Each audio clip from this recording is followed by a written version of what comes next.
ராஜினாமா செய்தார் ஆளுநர் ரவி. புதிய ஆளுநர் இவர்தான். அதாவது சட்டப்பேரவையின் இந்த ஆண்டு முதல் கூட்டத்தில் ஆளுநர் ரவி அரசு தயாரித்து அளித்த உரையை வாசிக்காமல் புறக்கணித்து அவையில் இருந்து வெளியேறினார்.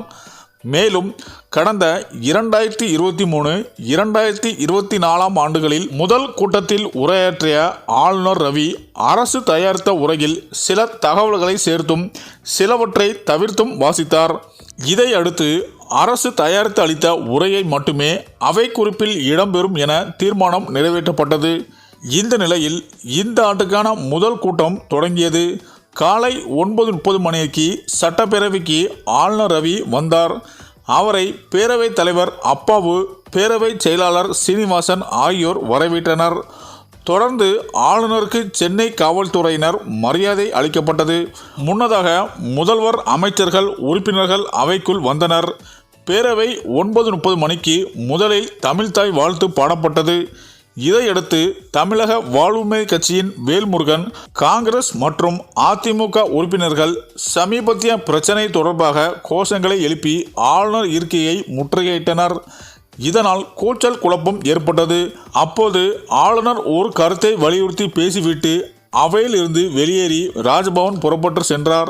இந்த நிலையில் ஆளுநருக்கு எதிர்ப்பு தெரிவித்து காங்கிரஸ் கட்சி உறுப்பினர்கள் வெளிநடப்பு செய்தனர். அதிமுக உறுப்பினர்களையும் பேரவைத் தலைவர் உத்தரவின்படி அவை காவலர்கள் வெளியேற்றினர். அதன் பிறகு பாமக, பாஜக உறுப்பினர்கள் வெளிநடப்பு செய்தனர். தொடர்ந்து பேரவைத் தலைவர் ஆளுநர் உரையின் தமிழாக்கத்தை வாசித்தார். பிறகு பேரவை முன்னவர் துரைமுருகன் அச்சிடப்பட்ட ஆளுநர் உரையில் இடம்பெற்றுள்ள பகுதி மட்டுமே அவை குறிப்பில் பதிவு செய்ய வேண்டும் என்று தீர்மானத்தை முன்மொழிந்தார். இந்த தீர்மானம் குரல் வாக்கெடுப்பு மூலம் நிறைவேற்றப்பட்டது. நிறைவாக தேசிய கீதம் பாடப்பட்டது.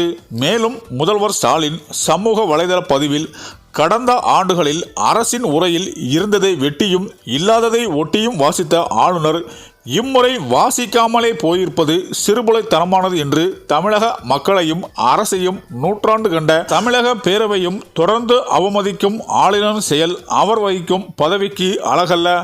தனது அரசியல் கட்டமைப்புகளை செய்யவே மனமில்லாதவர் எந்த பதவியில் ஏன் ஒட்டி கொண்டிருக்க வேண்டும் என்பதே அனைவரும் மனதிலும் எழும் கேள்வி என தெரிவித்துள்ளார்.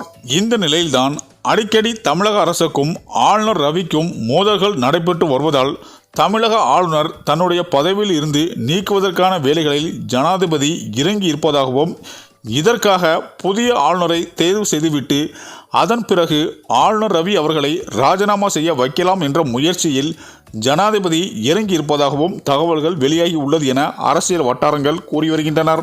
சரி, இந்த வீடியோ பற்றிய உங்கள் கருத்துக்களை கமெண்ட்ல சொல்லுங்க. மேலும் வீடியோ பிடித்திருந்தால் லைக் பண்ணுங்க, ஷேர் பண்ணுங்க, மறக்காம நம்ம சேனலை சப்ஸ்கிரைப் பண்ணிக்கோங்க. நன்றி.